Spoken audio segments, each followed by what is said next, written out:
I received a phone call from my neighbor's daughter, and she told me that she was having problems with her mother, and she had just had a medical procedure the day or two before, and she was not feeling well, apparently had fainted. She thought maybe she had fainted, and she wanted to take her over to the hospital. When I got there, I talked to Sharon. She seemed a little bit disoriented somewhat, but she was kind of her cheerful self. But we got her stuff together, and we walked her out to the car to put her in the right front seat. I walked away to go close up the house. Apparently Susan had laid the backrest down on the car so that Sharon could sit back in a reclined position.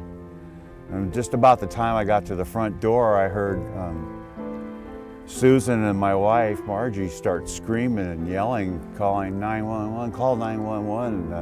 So I didn't know what was going on, but I ran back outside. Excuse me. Anyway, I ran over to the car and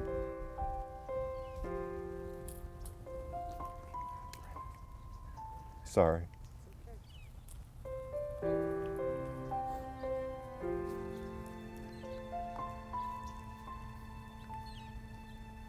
I didn't think I'd get emotional about this. Anyway,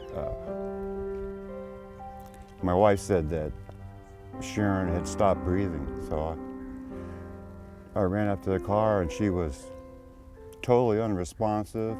Her face had turned ashen. She wasn't breathing. Her eyes were closed. And I was trying to compose myself because they're such good friends.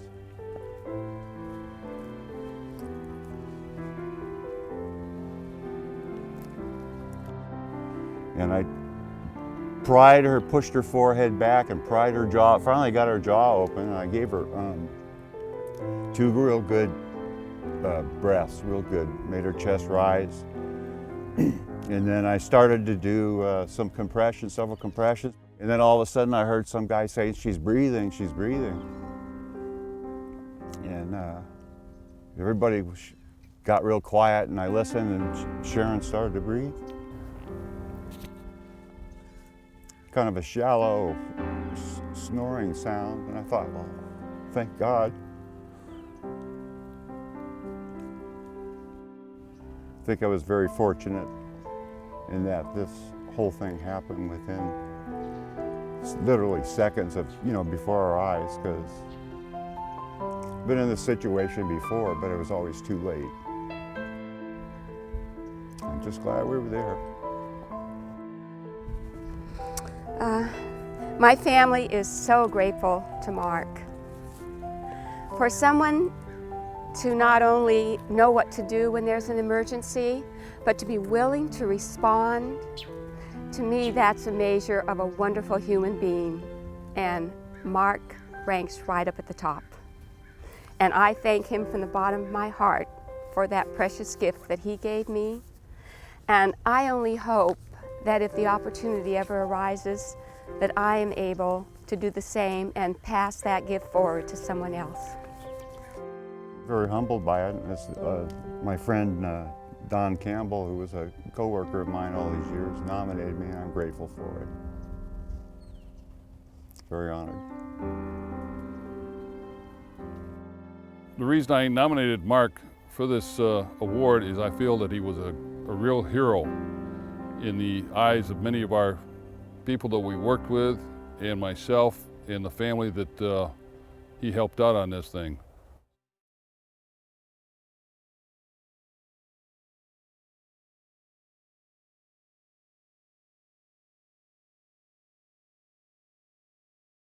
My name is Linda Smith and I'm with Yolo Military Families.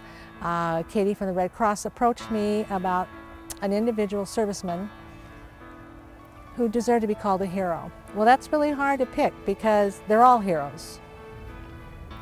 On any given day, they're all a hero. I came up with the name of Bradley Griffith. He received the Bronze Star for bravery in Iraq. I'm Doug Griffith. I'm the grandfather of Bradley Griffith, who was one of the honorees at this luncheon today.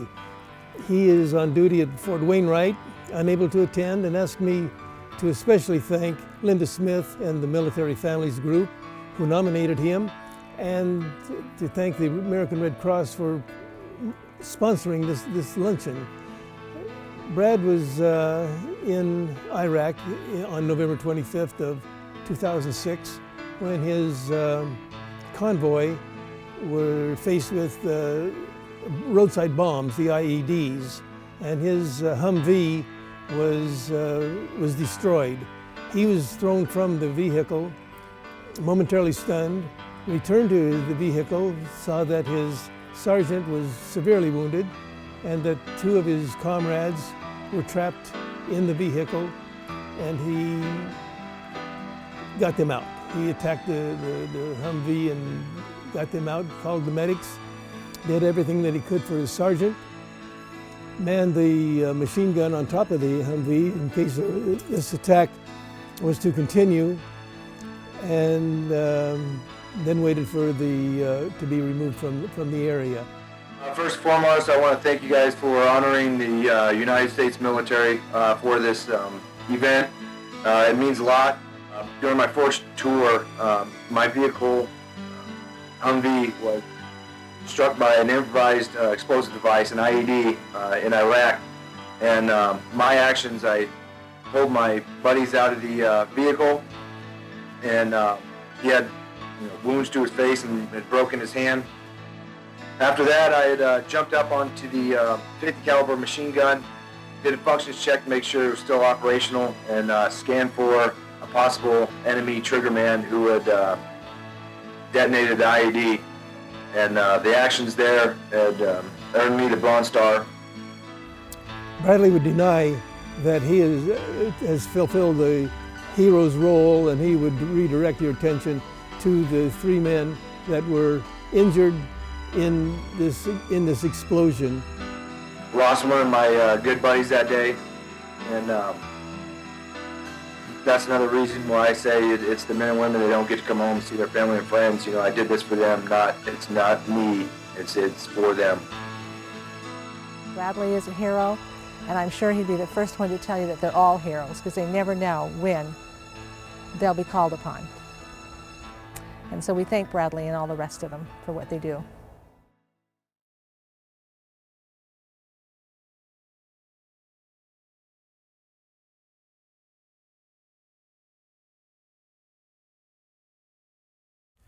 I nominated Ryan Beatty for his heroic efforts one afternoon when he saved a person that works with the county's life in a train accident versus a car.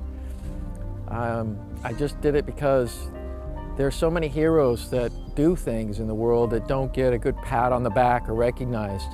And this is a close friend, and he just gave everything he did willingly and saved somebody's life without really even thinking about it.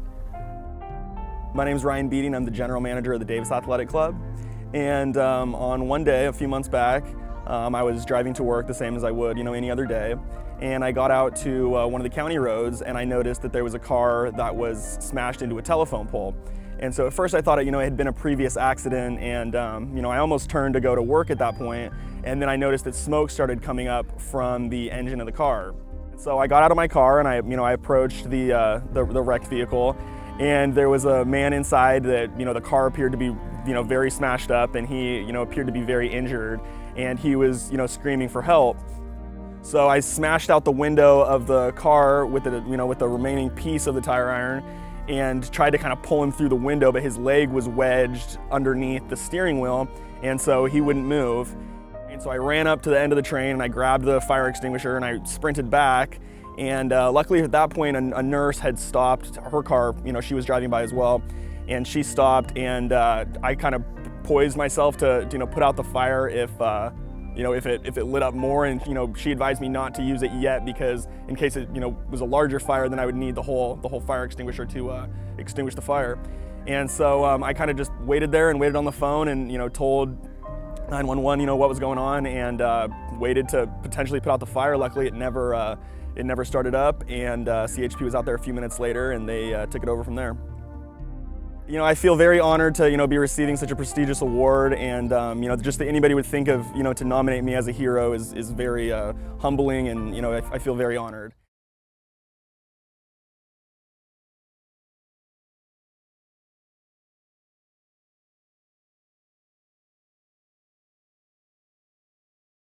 I'm Steve Kinnard. I'm an electrician at the University of California, Davis. And this is my wife, Becky, who's a registered nurse for 30 years. And I've nominated her to be a hero for me. And the story begins on 4th of July up at Lake Oroville. We were up there with some good friends of ours, Angie and Doug Whirl, having a great time. Been up there for about 3 days. And it was my turn to cook that night. So we had decided to cook some tri-tips up. And I was about 45 minutes into it. We were all sitting all comfortably in the back of the houseboat on a beautiful day. And I think Doug was in the middle of telling a joke or something like that, or telling a story. And I went over to check the meat. And I cut the end piece off of the meat and had it on my fork.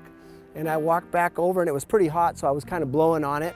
I sat back down in my chair, and just as I put it in my mouth, Doug told the punchline to the joke, and the meat lodged down inside my throat. And nobody was looking at me, so I kind of tried to take care of it myself by swallowing a couple of times. That wasn't working. Grabbed my beer, took a big drink like that. It all started foaming down my mouth. Doug looked at me and goes, "Look, this guy's foaming at the mouth." And at that point, I started to get really scared. I started to see a tunnel vision. I was probably 30 seconds into it, and I knew I was in serious trouble. So I jumped up, and Angie looked at me, and I put my hands like this, and she said, "Are you choking?" And I said, "Yes, I'm choking." I nodded like this, and my wife jumped up from behind me and grabbed me and gave me a good thrust like that, and a small piece of meat came out. And I waved my head. I said, "No, that's not it, that's not it."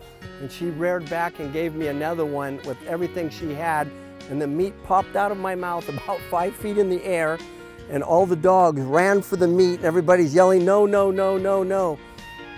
And when that was over, I just had tears rolling down my cheeks, and I hugged everybody, and I sat down and I probably cried for 3 or 4 minutes. And my wife, that was the first time, or the second time my wife saved my life. The first time is when I met her. We were on the back of the houseboat having a good time as usual, and he's quite the cut up, and I kind of at first thought he was kidding until our friend, he was actually before he did this. My friend Angie said, "Are you all right? Are you choking?" And then he went like that. Then I got up and gave him the Heimlich maneuver, and that was it. And then it was like it didn't really hit me until I sat down. The Heimlich maneuver works. It really does. And I was taught by the Red Cross also. We have to take it. It's mandatory for us, because I'm an electrician. We take the CPR and the first aid. I mean, if it ever happens to me again, I'm going to be way into it way earlier than that. I was trying to deal with it by myself, and I was probably 45 seconds to a minute into it. And all I saw was the tunnel coming down. I could see my grandfather on a tractor. I mean, it's just like, this is it. It's scary.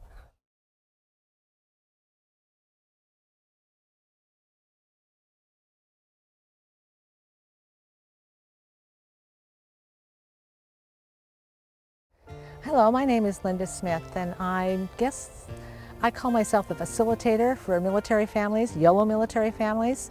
I like the information to come and flow through me, and I kind of spread it around.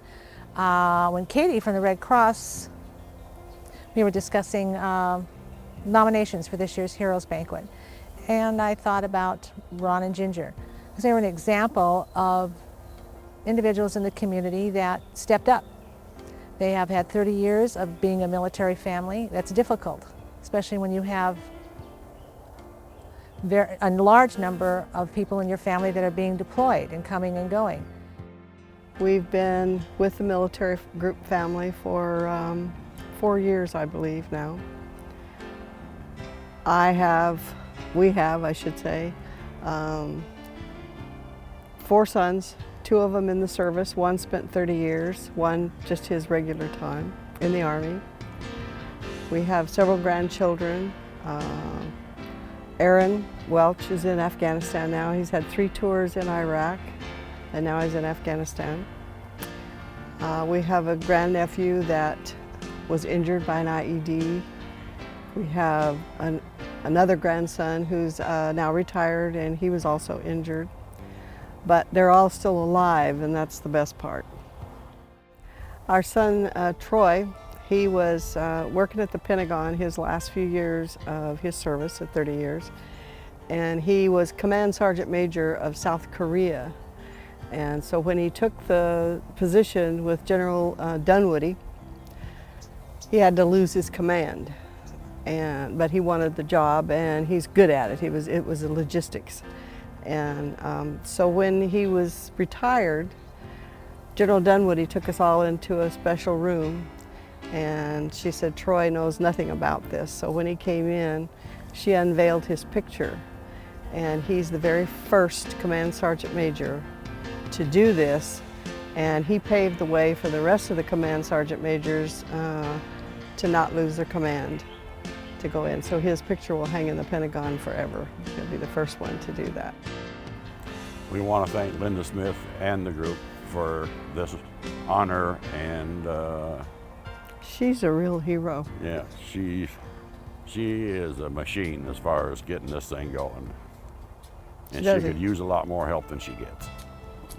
But thank you. I don't know what the organization would do without them, because they're kind of a spirit when they walk in. I think we all feel that.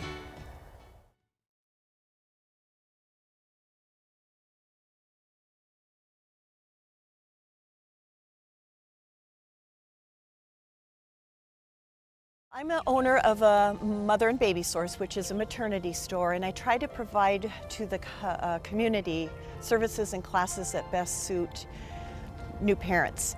So I contacted American Red Cross offices several years ago to talk to them about bringing in infant and child CPR classes. So we had taught them over the months, and then one month Bob Castle showed up to teach the class. I remained after to do some work and listen to him teach, and I thought, after hearing him teach, I want this person to teach the classes from here on out. Bob is a dynamic instructor. He engages his audience, keeps them captivated, injects some humor into the classes to make them really enjoyable.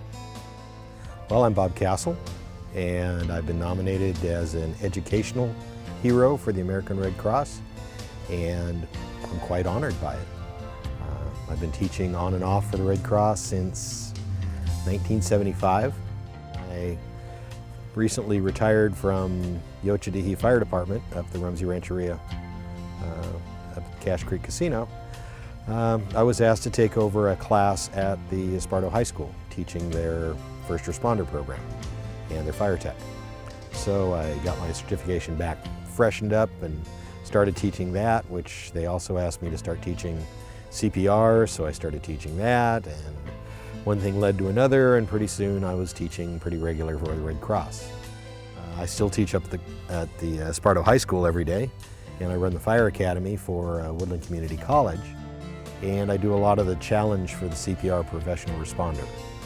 One of the former coordinators for that, I think she liked me to do the challenges because I would fail people. I have a fairly high standard for some of this. I figure if they can work on my family, work on my kids, work on my grandkids, then I'll pass them. Otherwise, no. I'm honored, of course, and Lori, who nominated me, our families both go back in this community a long ways. I know that some of the people that I've taught have gone on and used it, and they end up being the heroes. I just give them the tools.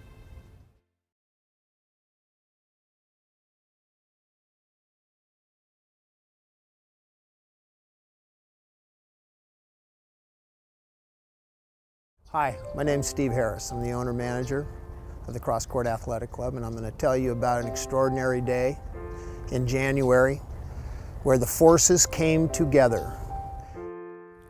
My name is Jan Mentink. I retired from Woodland Healthcare after 40 years on January 1st, 2010. And on January 18th, I was at Cross Courts working out, actually doing sit-ups in the hallway where the racquetball courts are, when someone opened one of the doors and said, "My friend needs help." I did a quick assessment and realized he had no pulse, and I started CPR. I'm Megan Schaefer, and I was a personal trainer at Cross Court Athletic Club. And I was with a client training them when a member came up to me and told me he thought somebody needed my help. My name is Suzanne Lene. I'm a registered nurse. I work in Sacramento. And in early January, I went to Cross Courts Gym to work out for the morning. And when I came in through the door, there was the gentleman working at the desk on the phone to 911 that a gentleman had collapsed in the racquetball court.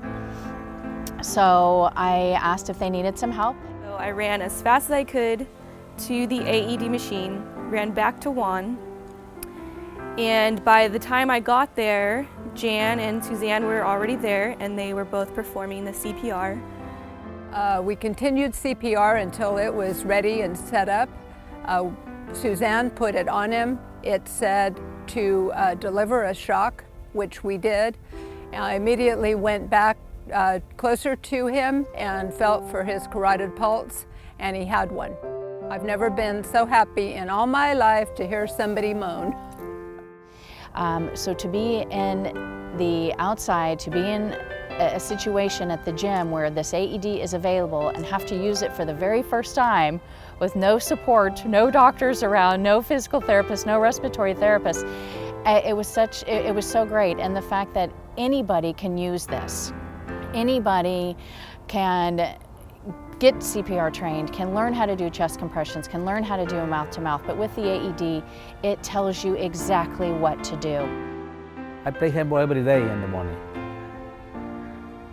After 4 games, I told my friend, "Oh, let me go get a coffee." And I go for coffee. When I come in, I put in my coffee on the floor, and I pick it up. And something wrong to me, past something wrong. Because really pass away, complete, for 5 minutes. It's incredible. My doctor say, "Are you here again?" No, I can't believe it. Really. Now I'm happy because I'm living. I want to say thank you for everything, my God, and for everybody. I'm very honored to have been part of his rescue and to have been nominated as a hero.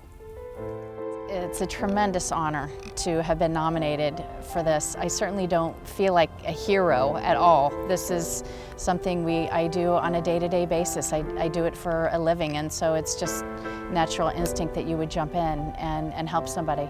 But I am grateful for it, and thank you very much. This is something that I will remember for the rest of my life, and it's a really cool thing to be honored for it, and I'm very happy that Juan is doing good. A remarkable day for some calm ladies. They took care of the situation, and you had to be there to believe it. I'm very proud at this time.